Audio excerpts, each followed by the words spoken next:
বরবাদ ছবিটা নিঃসন্দেহে একটা ভালো ছবি বানিয়েছে। আমি দুই একটা সিনের কথা বলছি যে এই সিনগুলো আমার কাছে একটু খারাপ লাগছে। আমি কিন্তু ছবির কোনো বদনাম বা কোনো কিছু করি নাই, এইগুলা না হলেও হয়তো বা একটু কমায় দিলেও হইতো। আসসালামু আলাইকুম। এবং একটু ভিডিওতে আসলাম আমার নিজের মোবাইলে। আমি কয়েকদিন আগে বলছিলাম আমাদের সিনেমার ইন্ডাস্ট্রির ইতিহাস কিছু বলছিলাম। ইতিহাসগুলা বলতে হয়তো অনেকে আমাকে আমার কথাগুলো মাইন্ড করছে বা কষ্ট পাইছে, অনেকে খারাপ বলছে যে আমি বেশি কথা বলি, আমি এটা বলি না। আমার একটু জলে একটা প্রডিউসার অনেক কষ্টের বিনিময়ে একটা ছবি বানায়, আর সেই ছবিতে যদি তার চালান ফেরত না পায়, প্রফিট যদি না আসে, তাহলে ইন্ডাস্ট্রি ধ্বংস হয়ে যাবে।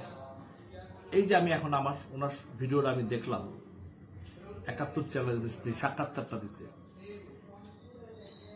এবং উনি তো যেভাবে বর্ণনা দিছে কত টাকা পায়, এভাবে তো ওনার পাওয়ার কথা না। হল মালিক 50-50 দিয়ে দিবে, সিনেপ্লেক্স 50-50 দিয়ে দিবে, তাহলে দেখবেন প্রডিউসাররা টাকার মুখ দেখে। উনি কিন্তু নিঃসন্দেহে একটা ভালো ছবি বানাইছে।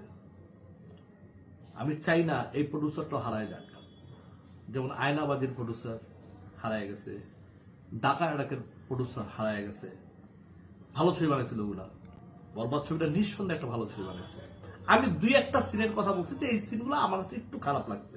আমি কিন্তু ছবির কোনো বদনাম বা কোনো কিছু করি নাই, যেগুলা না হলেও হয়তো বা একটু কমায় দিলেও হইতো।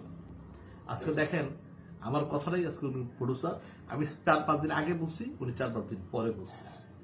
তা আমি ওনার জন্য দোয়া করি যে উনি যেন তার টাকাটা, লগ্নিটা সুন্দরভাবে পায়, চোরের হাত থেকে যেন উনি সেফ হয়, তাহলে ইন্ডাস্ট্রি বাঁচবে। আর এটার একটা সমাধান দরকার। শুনেন, ছবি সবসময় ডিরেক্টরের উপরেই চলে, প্রডিউসারের উপরেই চলে।